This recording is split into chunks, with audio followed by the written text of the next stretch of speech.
Kelompok sosial adalah himpunan atau kesatuan manusia yang hidup bersama karena adanya hubungan di antara mereka. Hubungan tersebut antara lain menyangkut hubungan timbal balik yang saling mempengaruhi. Dalam kelompok sosial itu ada istilah in-group dan out-group. Nah, in-group itu adalah kelompok sosial di mana suatu individu itu mengidentifikasikan dirinya.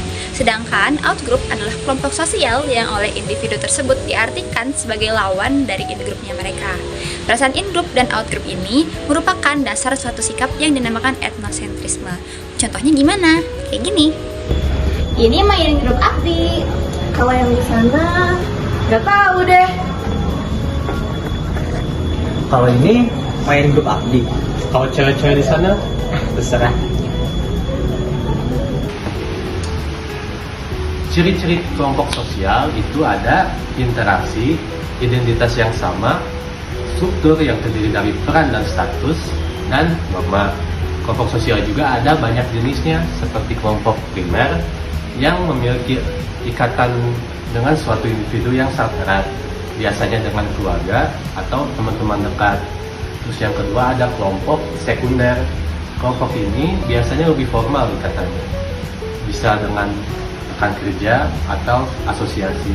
Lalu, ada juga formal group, yaitu kelompok yang mempunyai peraturan tegas dan sengaja diciptakan oleh anggota-anggotanya untuk mengatur hubungan antar sesamanya, dan informal group yang tidak mempunyai struktur dan organisasi tertentu atau yang pasti. Ada juga kelompok sosial yang tidak teratur, yaitu publik dan kerumunan. Bedanya apa sih? Hai, kami adalah publik. Kenapa kami disebut publik? Karena kami ada di tempat yang sama, namun tujuannya berbeda-beda. Aku di FISIP, aku mau ikut rapat organisasi. Aku di FISIP karena aku mau ke kelas. Aku di FISIP karena mau nonton tanding bola basket. Hai, kami adalah kerumunan. Karena kami ada di tempat yang sama dan tujuan kita juga sama. Sekarang kita mau ke kantin. Kalian mau jajan apa deh?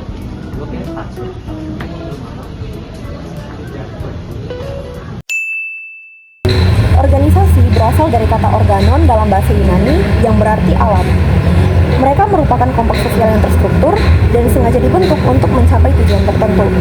Ini merupakan suatu kesatuan yang terdiri dari orang-orang yang terstruktur dengan pembagian tugas, di mana mereka saling berkoordinasi untuk mencapai sasaran yang telah ditetapkan.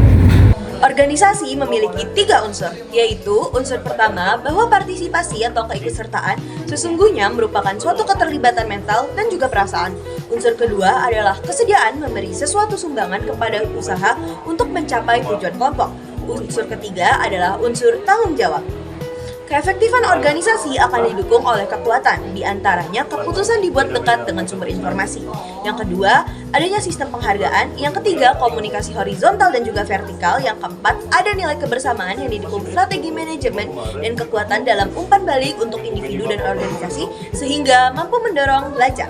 Dalam hubungan internasional, organisasi terbagi menjadi 2 jenis utama, yaitu yang pertama intergovernmental organization atau organisasi antar pemerintah, yaitu organisasi yang dibentuk oleh negara-negara melalui perjanjian internasional, dan international non-governmental organization atau organisasi non-pemerintah, yaitu organisasi yang dibentuk oleh individu atau kelompok swasta dari berbagai negara. Contoh, Amnesty International, Greenpeace, FIFA, lalu yang terakhir adalah Palang Merah. Nah, organisasi juga ada banyak ciri pendekatannya. Yang pertama ada pendekatan pencapaian tujuan. Ini self-explanatory ya. Jadi sebuah organisasi itu bisa dibilang efektif apabila mereka dapat mencapai tujuannya ketimbang dengan caranya. Yang kedua ada pendekatan sistem.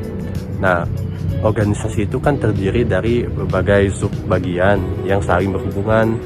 Nah, sebuah organisasi itu bisa dibilang efektif apabila mereka dapat menjaga kestabilan dan keseimbangan organisasi tersebut.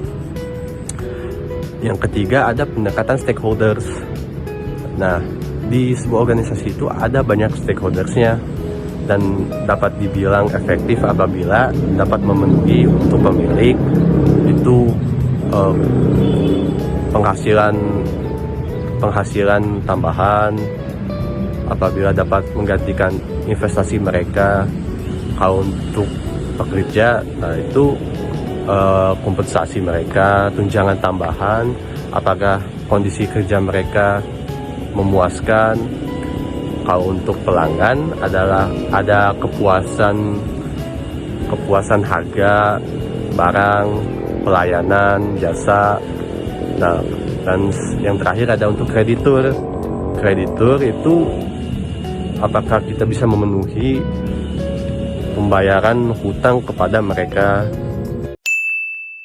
Pranata sosial adalah sistem norma, aturan, dan pola perilaku yang terstruktur dan mapan dalam masyarakat untuk memenuhi kebutuhan dasar manusia dan menjaga keteraturan sosial. Pranata bukanlah bangunan atau sekelompok orang, melainkan sistem nilainya. Ciri-ciri pranata sosial adalah kekekalan, memiliki simbol, memiliki tradisi, dan bersifat mengikat. Lalu beberapa jenis dari pranata sosial ada pranata keluarga, pendidikan, ekonomi, politik, dan agama. Dalam HI, konsep pranata sosial ini berevolusi menjadi rezim internasional atau international regimes. Rezim internasional adalah seperangkat prinsip, norma, aturan, dan prosedur pengambilan keputusan yang mengelilingi ekspektasi para aktor dalam sebuah bidang tertentu.